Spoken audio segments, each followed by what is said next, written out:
Mahigit naman sa 46 na flights ang nadelay ngayong araw sa Ninoy Aquino International Airport Terminal 3 dahil sa hindi nasunod na first wave schedule ng mga airline companies. Ito ang balita ni Monokson.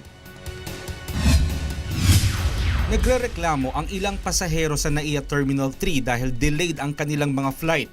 Karamihan sa kanila ay dumating ng maaga subalit na dismaya dahil matagal pa ang kanilang ipaghihintay bago makaalis. Yun lang naman ang text po due to operational limitations po. Yun lang ang sabi nila. Sana wag naman ganitong laging paulit-ulit na lang. Kasi laging nangyayari pag ganitong may mga okasyon. Kahapon, 42 ang naitalang delayed flight sa NAIA Terminal 3 habang 10 naman ang cancelled flight. Ngayong araw, 46 ang naitalang delayed flights habang 3 naman ang cancelled flight. Ayon sa pamunuan ng NAIA Terminal 3, kung lalampas ng 3 oras ang pagkakaantala ng biyahe ay maaari nang mag-demand ng accommodation ang mga pasahero mula sa airline company. Dapat na ring bigyan ng pagkain ang mga pasahero at maaari na ring magsumbong sa Civil Aeronautics Board para sa kanilang mga hinaing. Kung nasira yung aeroplano mo, edi yung first flight mo canceled. Succeeding flight mo pwedeng madelay, di ba? There are so many reasons. We can put the blame entirely on them. Nakiusap naman ang pamunuan ng Terminal 3 sa mga ahensya ng pamahalaan na may opisina sa airport na kung maaari ay 24 hours ang kanilang operasyon lalo na ngayong peak season. May mga pasaherong naiwan ng flight dahil hindi maisakay ang alagang aso dahil sarado pa ang quarantine office.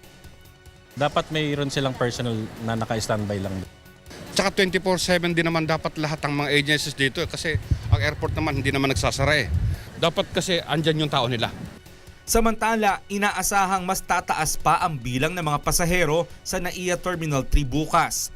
Kung sa normal na araw ay umaabot lamang sa 47,000 ang pasahero, kahapon ay pumalo na ito sa 52,000 at ngayong araw ay nasa 54,000 na ito.